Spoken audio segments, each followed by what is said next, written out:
എല്ലാവർക്കും നമസ്കാരം. ധ്വനി കലാലയത്തിൻ്റെ ഈ ഒരു വീഡിയോയിലേക്ക് എല്ലാവർക്കും സ്വാഗതം.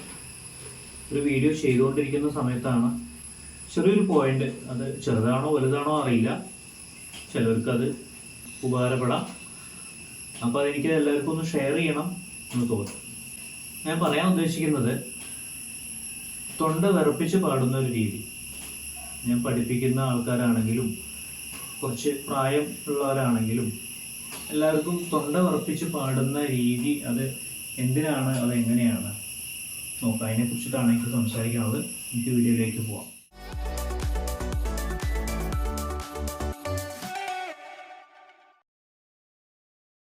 ഗമകങ്ങളാണ് എന്ന് ഉദ്ദേശിച്ചിട്ട് തൊണ്ട വിറപ്പിച്ച് പാടുന്ന രീതി പൊതുവെ കണ്ടുവരാറുണ്ട്. തെറ്റാണെന്നല്ല പറയുന്നത്. നമുക്ക് അത് ഈ ഗമകങ്ങൾ വരുന്നത് അല്ലെങ്കിൽ പ്ലാന് വരുന്നത് ഒരു വേർഡിൽ നിന്ന് അടുത്ത വേർഡിലേക്ക് കണക്ട് ചെയ്യുന്ന ആ ഒരു ഫില്ല് ചെയ്യുന്ന ഒരു ഭാഗമാണ് ഈ ഗമകങ്ങളൊക്കെ വരിക. ശിവ ശിവ മഹേശ ശംഭോ, അല്ലെങ്കിൽ ശിവ ശിവ മഹേശ ശംഭോ,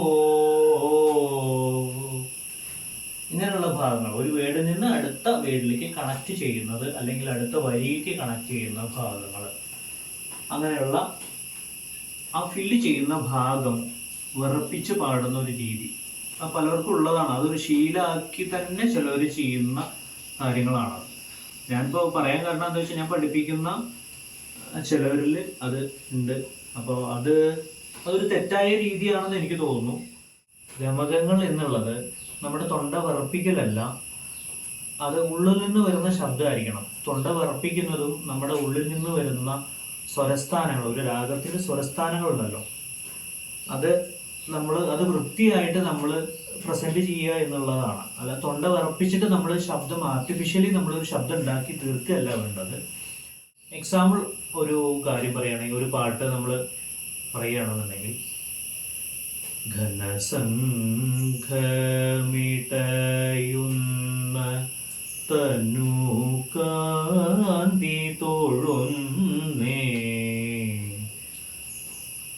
തനുകാന്തി തൊഴുന്നേ, കാന്തി തൊഴുന്നേ. കാന്തി എന്ന് തനുകാന്തി, കാന്തി തൊഴുന്നേ. ഈ കാന്തി നമുക്ക് നേരെ പാടാൻ കിട്ടുന്നില്ല, അല്ലെങ്കിൽ ഇപ്പൊ പാടിയ പോലെ നമുക്ക് പാടാൻ കിട്ടുന്നില്ല. കാന്തി തൊഴുന്നേ പാടാൻ കിട്ടുന്നില്ലെങ്കിൽ, ഘനസംഘമിടയുന്ന തനുകാന്തി തൊഴുന്നേ. ഇത്രയേ ഉള്ളൂ വ്യത്യാസം. ഇതില് ഒരു സംഗീതം ഇല്ലായ്മ വരുന്നേ ഇല്ല അതില്. അപ്പോൾ പ്ലെയിൻ ആയിട്ട് പാടുമ്പോൾ അതിൻ്റെതായിട്ടുള്ള ഒരു വൃത്തി നമുക്കത് ഫീൽ ചെയ്യാൻ പറ്റും. അതിലൊരു പെർഫെക്ഷൻ ഉണ്ട്. ഈ തൊണ്ട വൈബ്രേഷൻ ചെയ്യുന്നതിനേക്കാൾ നല്ലത് നമുക്ക് എങ്ങനെ പാടുന്നതാണ്. ഘനസംഘമിടയുന്ന തനുകാന്തി തൊഴുന്നേ, കണി തിങ്കൾ കല ചൂടും പുരുചിട തൊഴുന്നേ. നല്ലോണം സംഗീതം കൊടുത്തിട്ട് നമ്മളത് സംഗീതം കൊടുക്കണ്ട് എന്ന് തോന്നല്ലേ, നമ്മൾ തൊണ്ട വിറപ്പിച്ച് നന്നായിട്ട് വൈബ്രേഷനായിട്ട് പാടുന്ന സമയത്ത് ഈ ഒരു പ്രശ്നം അതിൽ വരാൻ സാധ്യതയുണ്ട്. അപ്പോൾ പരമാവധി അങ്ങനെയുള്ള ഒരു സിറ്റുവേഷൻ പാട്ടിൻ്റെ ഇടയിൽ വരികയാണെന്നുണ്ടെങ്കിൽ അത് പരമാവധി പ്ലെയിൻ ആയിട്ട് പാടിക്കഴിഞ്ഞാൽ കുറച്ചുകൂടി ഭംഗി ഉണ്ടാവും കേൾക്കാൻ.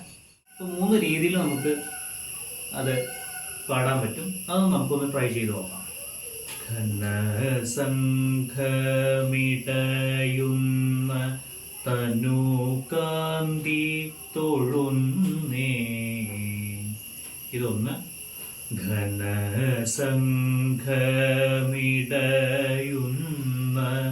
തനുകാന്തി തൊഴുന്നേ. ഇത് രണ്ടെണ്ണത്തിൽ നമുക്ക് പാടാൻ വലിയ പ്രശ്നങ്ങളൊന്നുമില്ല, സുഖമായിട്ട് പാടാൻ പറ്റും. ഘനസംഘമിടയുന്ന തനു കാന്തി തോളും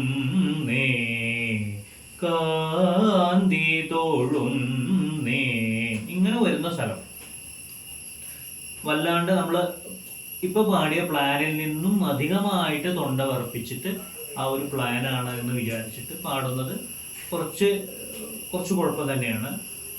അപ്പോൾ എന്താണ് കറക്റ്റായിട്ട് ആ പ്ലാൻ എന്ന് മനസ്സിലാക്കിയിട്ട് അത്രയും നമ്മൾ അവിടെ പാടേണ്ട ആവശ്യമുള്ളൂ. അപ്പോൾ അതുകൂടി ഒന്ന് ശ്രദ്ധിക്കുക.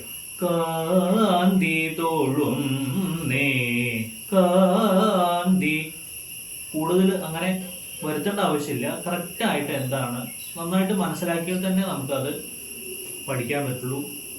വിറപ്പിക്കുന്നതല്ല കൂടുതലും നല്ലത്. കറക്റ്റായിട്ട് എന്താണെന്ന് മനസ്സിലാക്കിയിട്ട് നമുക്ക് അത്രയാണ് പണിയെടുക്കേണ്ട ആവശ്യമുള്ളൂ. ഈ വിറപ്പിക്കുന്നതിന് നമ്മൾ പാടുന്നതിനൊക്കെ കൂടുതൽ പണിയെടുക്കേണ്ട ആവശ്യം അവിടെ വരുന്നുണ്ട് ആരോഗ്യപരമായിട്ട്. അപ്പോൾ അത്ര ആവശ്യമില്ല. കാന്തി തോഴും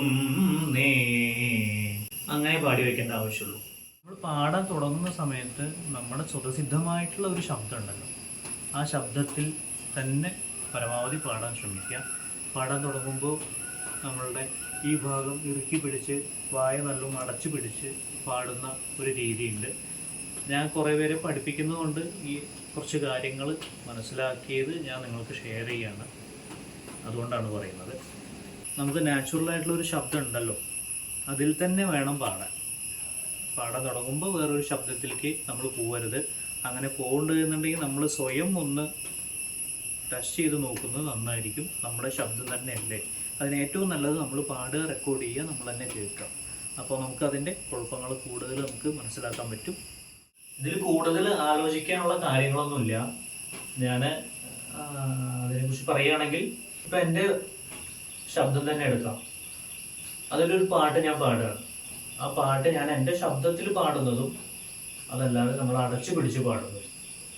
അടച്ചു പിടിച്ച് പാടലാണ് കൂടുതൽ പെട്ടെന്ന് എല്ലാവർക്കും ആദ്യം ഒരു കുഴപ്പമായിട്ട് വരിക. അപ്പോൾ ഈ അടച്ചു പിടിച്ച് പാടുന്നത് എങ്ങനെയാണ്, തുറന്ന് പാടുന്നത് എങ്ങനെയാണ് അത് നോക്കാം. നമുക്ക് ഒരു പാട്ടിലൂടെ നമുക്ക് നോക്കാം. ഇത് ഞാൻ ഇപ്പോൾ പാടാൻ പോകുന്നത് എൻ്റെ ശബ്ദത്തിലാണ് കേട്ടോ. ആർത്തികൾ തീർത്തിടേണം ഭഗവതി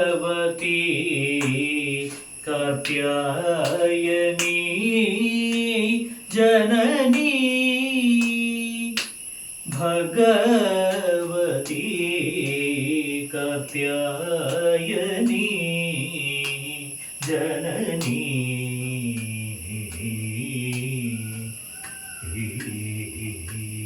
ഇനി അടച്ചു പിടിച്ച് പാടുന്ന രീതി. ആർത്തികൾ തീർത്തിടേണം ഭഗവതി. ഇതിൽ കുഴപ്പങ്ങൾ വരുന്നത് എന്താ വെച്ച് കഴിഞ്ഞാൽ നമുക്ക് ഈ ഭാഗത്ത് നമ്മൾക്ക് ഭയങ്കര ബലം വരും അടച്ചു പിടിച്ച് പാടുമ്പോൾ. ഇങ്ങനെ അടച്ചു പിടിച്ചു കഴിഞ്ഞാൽ നമുക്ക് ബ്രീത്തിങ് കറക്റ്റായിട്ട് കിട്ടില്ല. അപ്പോൾ അത് കിട്ടിയില്ലെങ്കിൽ നമുക്ക് പാടാൻ ഉള്ള ആരോഗ്യം ഇവിടെ സ്റ്റക്കാവുകയാണ്. അത് പുറത്തേക്ക് വന്നാലാണ് നമുക്ക് കറക്റ്റായിട്ട് ഈ ഞാൻ നേരത്തെ പറഞ്ഞ ഗമകങ്ങൾ, പ്ലാന്, വൈബ്രേഷൻ ഇതൊക്കെ നമുക്ക് കുറഞ്ഞു കിട്ടുള്ളൂ. ഈ വായു ഇവിടുന്ന് ഇങ്ങോട്ട് വരാതെയാണ് നമ്മൾ പലതും ചെയ്ത് ശീലിച്ചു വരുന്നത്.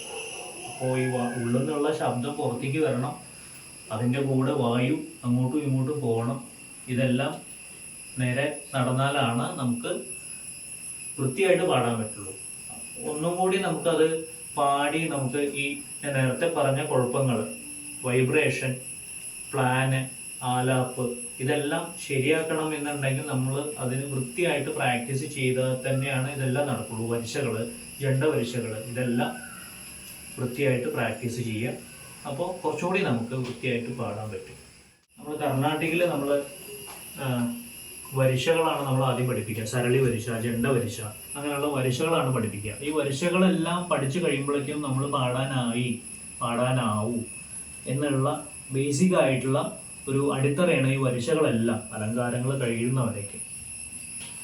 അതേപോലെ തന്നെ നമുക്ക് ഈ ബ്രീത്തിങ് നമുക്ക് പാടുമ്പോൾ കൺട്രോൾ ആവണമെന്നുണ്ടെങ്കിൽ ജണ്ടപരിശകൾ പാടി പ്രാക്ടീസ് ചെയ്താൽ കുറച്ചും കൂടി നന്നാവും. ജണ്ടപരിശകൾ നമുക്ക് ഏറ്റവും നല്ലത് നമ്മുടെ സ്വന്തം ശബ്ദത്തിൽ പാടുന്നതാണ് നമുക്ക് ഏറ്റവും നല്ലത്. നമ്മൾ പാടാൻ തുടങ്ങുന്ന സമയത്ത് ഒരു ഫേക്ക് സൗണ്ട് നമ്മൾ കൊണ്ടുവന്നിട്ട് അതിൽ നമ്മൾ പാടുക. അതിൽ പാടിക്കഴിഞ്ഞാൽ തന്നെ നമുക്കത് മനസ്സിലാവും ഇത് ശരിയല്ല, ഇത് കുറച്ച് നേരത്തേക്ക് നമുക്കത് പറ്റുള്ളൂ. നമ്മൾ കൂടുതൽ ആരോഗ്യം നമ്മൾ അതിന് കൊടുത്തുകൊണ്ടേയിരിക്കും. നമ്മുടെ സ്വന്തം ശബ്ദത്തിൽ നമ്മളത് പാടുമ്പോൾ നമുക്കതിൻ്റെ പകുതി ആരോഗ്യം നമുക്കതിൽ കൊടുക്കേണ്ട ആവശ്യമുള്ളൂ. എല്ലാവർക്കും ഒരേ ഭംഗിയുള്ള ശബ്ദമാവണമെന്നില്ല. ഇപ്പം എൻ്റെ ശബ്ദം പോലെ ആയിരിക്കില്ല നിങ്ങളുടെ ശബ്ദം. സ്മൂത്ത് ആയിരിക്കും, അല്ലെങ്കിൽ റഫായിരിക്കും, അല്ലെങ്കിൽ ഫ്ലാറ്റ് ആയിരിക്കും. അങ്ങനെ പല രീതിയുണ്ട്. ഏത് രീതിയാണെങ്കിലും നമുക്ക് പാടണം എന്നുണ്ടെങ്കിൽ നമ്മുടെ സ്വന്തം ശബ്ദത്തിൽ ശ്രുതി ചേർത്ത് പാടുകയാണ് ഏറ്റവും നല്ലത്. അത് ഒരു ഫേക്ക് സൗണ്ടിൽ കൊണ്ടുപോയിട്ട് നമ്മൾ ഒരിക്കലും പാടി ശീലിക്കരുത്. അത് വളരെ നിർബന്ധമായിട്ടും നിങ്ങൾ പാട്ട് പഠിക്കുന്നവരാണെന്നുണ്ടെങ്കിൽ അത് വളരെ നിർബന്ധമായിട്ട് നിങ്ങളത് ചെയ്യേണ്ട ഒരു കാര്യമാണ്. ഒരിക്കലും ഫേക്ക് സൗണ്ടിലേക്ക് പോയിട്ട് ഒരു പാട്ടും നിങ്ങൾ പാടി വയ്ക്കരുത്. സ്വന്തം ശബ്ദത്തിൽ മാത്രം പാടുക. നമ്മൾ കുറേ നേരമായിട്ട് സംസാരിക്കുന്നു. ഈ സംസാരിച്ചതിൽ എന്തെങ്കിലും നിങ്ങൾക്ക് ഉപകാരപ്പെടുന്നുവെങ്കിൽ മനസ്സിലാക്കാൻ കഴിഞ്ഞുവെങ്കിൽ എന്നെ അറിയിക്കുക, കമൻറ്റിലൂടെ എന്നെ അറിയിക്കുക. ഇതെല്ലാവർക്കും ഉള്ള കുഴപ്പമാണോ ചിലരിൽ മാത്രമാണോ എന്ന് എനിക്കറിയില്ല. ഞാൻ പഠിപ്പിക്കുന്നവരിലൂടെ ഞാൻ മനസ്സിലാക്കിയ ഒരു കാര്യമാണത്. അപ്പോൾ ഞാൻ പഠിപ്പിക്കുന്നവർ ഞാനത് രീതിയെ ഞാൻ മാറ്റി കൊണ്ടുവരുന്നുണ്ട്. അപ്പോൾ നിങ്ങളെല്ലാവരും പഠിക്കുന്ന ആൾക്കാരാണെന്നുണ്ടെങ്കിൽ ഉപകാരപ്പെടുമെന്ന് വിചാരിച്ചിട്ടാണ് ഞാനൊരു വീഡിയോ ചെയ്യാൻ കാരണം. നിങ്ങൾക്കിതിലൂടെ മാറ്റം വന്നോ, മനസ്സിലാക്കാൻ സാധിച്ചോ എന്ന് കമൻറ്റിലൂടെ എന്നെ അറിയിക്കുക. അപ്പോൾ അടുത്ത വീഡിയോ ആയിട്ട് വരാം. നമസ്കാരം.